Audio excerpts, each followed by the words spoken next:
इधर आओ, मेरे से बात करो, मुझे अपनी समस्या समझाओ। आओ, आ जाओ आ जाओ आ जाओ। अरे मार क्यों रहे हैं इनको? इनसे कहिए आ जाओ आ जाओ आ जाओ। मैं बुला रही हूं, आने दीजिए, आने दीजिए इन्हें। आ जाओ आ जाओ बेटा, आ जाओ, शाबाश। आओ, ऊपर आओ, उसको पकड़ो मत। अरे कुछ नहीं, आने। इधर आओ। नाम क्या है तुम्हारे? आसिफ खान। ये देखो, ये है आसिफ, ये बिहार का नौजवान है, लड़ लड़ के वहां से आया मुझे अपनी समस्या बताने के लिए। ये है बिहार का नौजवान जो अपने अस्तित्व को समझता है, अपने अधिकारों को समझता है, जो लड़ता है अपने अधिकारों के लिए, जो समझ रहा है कि इसके साथ क्या हो रहा है आज।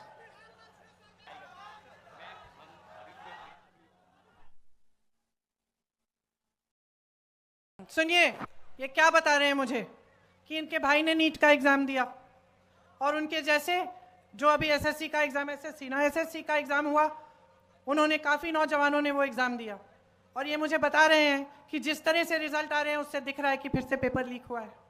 कह रहे हैं कि जब प्रदर्शन करने गए, अपने अधिकार मांगने गए, तो इनको पुलिस ने पीटा,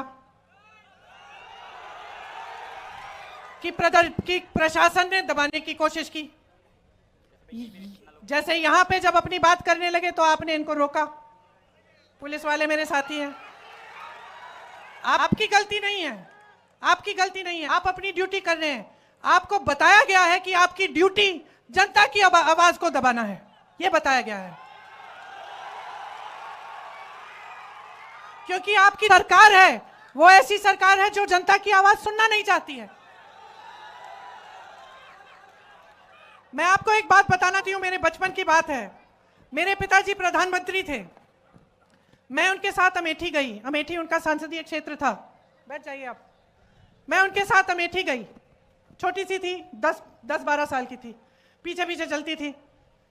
हम एक गांव में गए और मैं अपने पिता से डरती थी क्योंकि मेरे पिताजी वो मतलब नियम के आधार पे चलते थे, हम कुछ गलत वलत करते तो खूब डांट खाते थे। पिताजी गांव के अंदर गए, मैं पीछे पीछे गई और एक महिला बड़ी जोर से उनको डांटने लग गई। मैं डर गई, मैंने सोचा ये महिला कैसे डांट रही है मेरे पिताजी को। अब आप सोचिए, मेरे पिताजी प्रधानमंत्री थे, गांव के अंदर गए, गांव की महिला ने उनको खूब डांटा कस के। क्यों? क्योंकि भैया तुम 7 महीने पहले आए थे, तुमने हमें कहा था कि यहाँ पे नल लगवाओगे, 7 महीने निकल गए हैं, तुम हमारे सांसद हो, तुम प्रधानमंत्री हो, अभी तक तुमने नल नहीं लगवाया। डांटा उन्होंने। तो मैंने सोचा, मैं छोटी सी थी, मैंने सोचा तो भैया अब तो पिताजी डांटेंगे, तो मैं और डर गई। पिताजी ने डांटा नहीं, डांटा नहीं, प्यार से बात किया, बोला बहन यहां आओ, समझाया कि इस नल को मैंने सैंक्शन कर लिया, इसमें समय लगता है, हो जाएगा, ये अगले 1-2 महीने में तुम्हारा नल लग जाएगा। जब हम गाड़ी में बैठे, मैंने पिताजी से पूछा कि पिताजी तुम्हें इस गांव की महिला ने बहुत डांटा, आपको गुस्सा नहीं लगा, गुस्सा नहीं चढ़ा?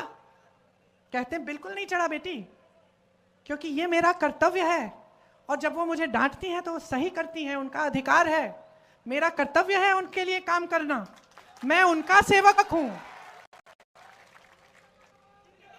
तो अगर सरकार, देखिए मैं अपने पिता की प्रशंसा नहीं करने के लिए यहां खड़ी हूं, मैं आपको एक बात बता रही हूं, साधारण बात, कि उस समय बड़े से बड़े नेताओं की क्या मानसिकता होती थी। अगर जनता की समस्या है, इस लड़के की कोई समस्या है, इसके साथ गलत हो रहा है, ये प्रदर्शन कर रहा है, अपना अधिकार मांग रहा है, तो ये तो हमारी लोकतंत्र की सबसे बड़ी देन है, सबसे बड़ी मजबूती है, सबसे बड़ी शक्ति है। नेता को इसके सामने झुकना चाहिए, नेता को कहना चाहिए कि हाँ हम तुम्हारी समस्या को का समाधान करने की कोशिश करेंगे। और जब नेता ऐसा होगा, जब सरकार ऐसी होगी, तब पुलिस भी ऐसी होगी, तब पुलिस आपको पीटेगी नहीं, तब पुलिस और प्रशासन भी आपको पीटेंगे नहीं, वो करने देंगे प्रदर्शन, खड़े रहेंगे। आप अपना प्रदर्शन करेंगे, वो खड़े रहेंगे, आप प्रदर्शन करके घर चले जाएंगे।